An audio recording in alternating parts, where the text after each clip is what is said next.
Hello दोस्तों। उम्मीद करता हूँ आप सभी अच्छे होंगे। आज आज की इस वीडियो में हम बात करेंगे संविधान निर्माण के बारे में। संविधान कैसे बना और इसके कौन कौन सदस्य थे। आइए शुरुआत करते हैं। डॉक्टर भीमराव अंबेडकर को संविधान सभा का संवैधानिक सलाहकार नियुक्त किया गया था। संविधान सभा का प्रथम अधिवेशन 9 दिसंबर 1940 को संसद भवन के केंद्रीय कक्ष में प्रारंभ हुआ। डॉक्टर सच्चिदानंद सिन्हा को सर्वसम्मति से अस्थायी सदस्य चुना गया। 11 दिसंबर 1940 की बैठक में डॉक्टर राजेंद्र प्रसाद को सभा का अस्थायी सदस्य चुना गया। 13 दिसंबर 1940 को पंडित जवाहरलाल नेहरू ने उद्देश्य प्रस्ताव प्रस्तुत कर संविधान की आधारशिला रखी।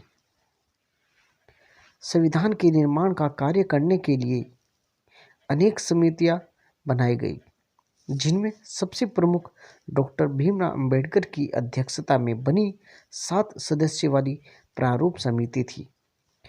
अब समझ लेते हैं प्रारूप समिति। ड्राफ्टिंग कमेटी में डॉक्टर अंबेडकर के अतिरिक्त सर्वश्री एन गोपालास्वामी अयंकर, अल्लादी कृष्ण स्वामी अय्यर, के.एम. मुंशी, मोहम्मद सादुउल्लाह, डी.पी. खेतान। 1948 में इनकी मृत्यु के पश्चात टी.टी. कृष्णमाचारी और एन. माधवराव अन्य सदस्य थे। संविधान को तैयार करने में 2 साल 11 महीने और 18 दिन का समय लगा था। संविधान 26 नवंबर 1949 को बनकर तैयार हो गया था और इसी दिन इस पर अध्यक्ष के हस्ताक्षर हुए। हालांकि संविधान 26 नवंबर 1949 को तैयार हो गया था, परंतु इसके अधिकतर भागों को 26 जनवरी 1950 को लागू किया गया, क्योंकि सन 1930 से ही संपूर्ण भारत में 26 जनवरी का दिन संवैधानिकता दिवस के रूप में मनाया जाता था। इसलिए 26 जनवरी 1950 को प्रथम गणतंत्रता दिवस मनाया गया। ये याद करने योग्य बातें हैं कि 26 जनवरी 1950 को प्रथम गणतंत्रता दिवस मनाया गया। आगे बढ़ते हैं।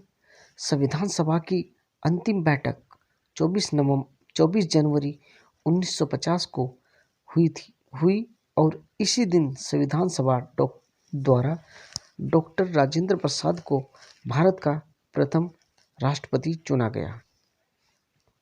और ये जो राजेंद्र प्रसाद है, ये 12 साल तक लगातार राष्ट्रपति रहे।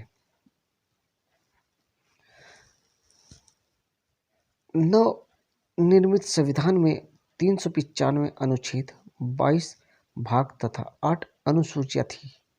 डॉक्टर भीमराव अंबेडकर को भारतीय संविधान के जनक के रूप में माना जाता है। बात करते हैं संविधान के मूल अधिकार। भारतीय नागरिक को 6 मूल अधिकार प्राप्त है, जो निम्नलिखित है।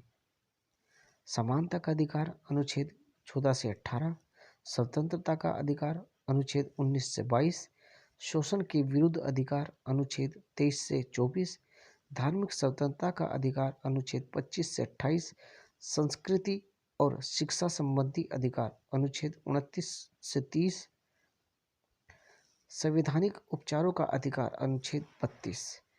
भारतीय नागरिक को वर्तमान समय में संपत्ति का अधिकार मूल अधिकार के रूप में प्राप्त नहीं है। इसे 44वें संविधान संशोधन 1978 द्वारा एक कानून अधिकार बना दिया गया है, जिसका उल्लेख अनुच्छेद 300 में है। अब बात करते हैं सब्सक्राइब की। अगर आप हमारे चैनल पर नए हैं तो चैनल को सब्सक्राइब कर लीजिए और साथ में बराबर वाली घंटी को भी दबा दीजिए, ताकि मेरे आने वाली वीडियो की नोटिफिकेशंस आपको मिल सके सबसे पहले। अगर वीडियो अच्छी लगी तो चैनल को लाइक कर दीजिएगा और अपने दोस्तों में शेयर कर लीजिएगा। धन्यवाद।